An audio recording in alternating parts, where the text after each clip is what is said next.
নমস্কার বন্ধুরা, মৌসুমী হেসেল থেকে মৌসুমী। আশা করি তোমরা সবাই ভালো আছো, আমিও ভালো আছি। দেখো, আজকে আমি নিরামিষ একটা পাঁচমিশালি সবজি করে দেখাবো। সেটা আমি কী দিয়ে করছি সেটা একটু তোমাদের সঙ্গে শেয়ার করছি। দেখো, এখানে রয়েছে পালং শাক। পালং শাকগুলোকে ভালো করে বেছে ধুয়ে নিয়েছি।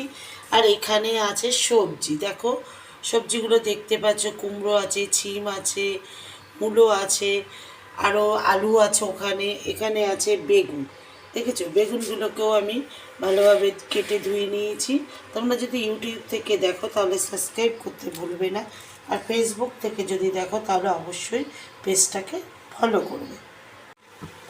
দেখো, এখানে তেল বসিয়ে নিয়েছি, তেলটা গরম হয়ে গেছে। এবার যে বেগুনটা আছে আমি বেগুনটা ভাজা বসিয়ে দেবো। নুন বেগুনটা ভেজে দেবো। বেগুনটা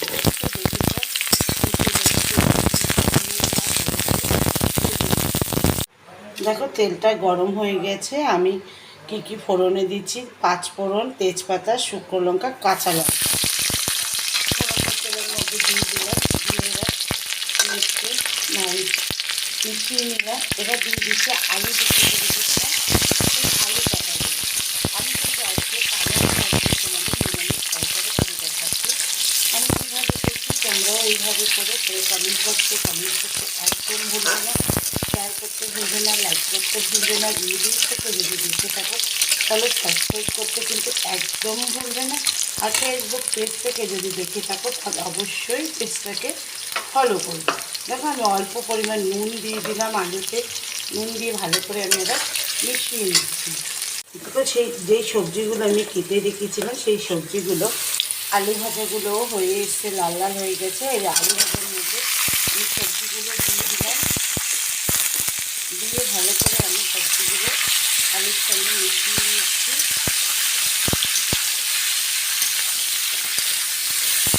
ঠিক আছে, ভালোভাবে আমি মিশিয়ে নিচ্ছি। দেখো, এখানে কি কি মশলা নিয়ে নিয়েছি: হলুদের গুঁড়ো, ধনের গুঁড়ো, জিরের গুঁড়ো, স্বাদ মতন চিনি আর আদা পেস্ট নিয়ে নিয়েছি। এবার এই মশলাগুলো আমি দিয়ে দিচ্ছি। দেখো, দিয়ে দিলাম আদা পেস্ট। এবার শুকনো মশলাগুলো দিয়ে দিলাম। ধোঁয়ার জন্য দেখা যাচ্ছে না। আমি এবার এগুলো ভালো করে মিশিয়ে নিচ্ছি সব সবজির সঙ্গে। দেখেছো, এবার দেখা যাচ্ছে, তোমরা কিছু দেখতে পাচ্ছ ভালোভাবে। দেখো, আমি মশলাগুলো মিশিয়ে নিলাম। মশলাগুলো ছিল ধনের গুঁড়ো, জিরের গুঁড়ো, হলুদের গুঁড়ো, আদা বাটা আর স্বাদ মতন চিনি। মশলাগুলো আমি মিশিয়ে নিয়েছি।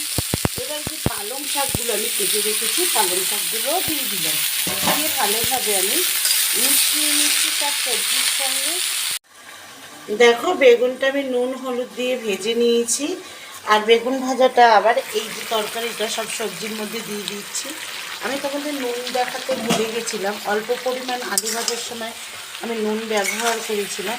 তারপরে সবজি দেওয়ার পরে যে নুনটা দিয়েছিলাম সেই নুনটা আমি তোমাদের সঙ্গে শেয়ার করতে ভুলে গেছি। যাই হোক, দেখো, আমি বেগুনটা ভালোভাবে মিশিয়ে নিচ্ছি সবজির সঙ্গে। দেখেছো, খুব সুন্দর একটা গন্ধ বেরিয়েছে। আর পালং শাকের নিজস্ব জল আছে, সেই জলটাও বেরিয়ে গেছে। ভালোভাবে বেগুনটা আমি মিশিয়ে নিলাম।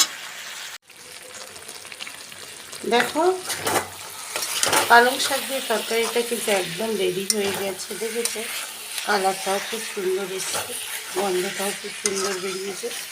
যাই হোক, আমি যেভাবে করলাম তোমরাও এইভাবে করো। কমেন্ট বক্সে কমেন্টস করতে একদম ভুলবে না, শেয়ার করতে ভুলবে না, লাইক করতে ভুলবে না। আর ইউটিউব থেকে যদি দেখতে থাকো তাহলে সাবস্ক্রাইব করতে তো একদমই ভুলবে না। আর ফেসবুক পেজটাকে ফলো করবে। এবার গ্যাসটা অফ করে দিলাম। ঠান্ডা হলে আমি পরিবেশন করে তোমাদের দেখাচ্ছি। দেখো, ঠান্ডা হয়ে গেছে, আমি পরিবেশন করে নিয়েছি। দেখেছো, দেখো, এটা কিন্তু রুটি দিয়ে ভাত দিয়ে খেতে কিন্তু ভালোই লাগে। যাই হোক, আজকের মতন আসি। নমস্কার, সবাই ভালো থেকো, সুস্থ থেকো।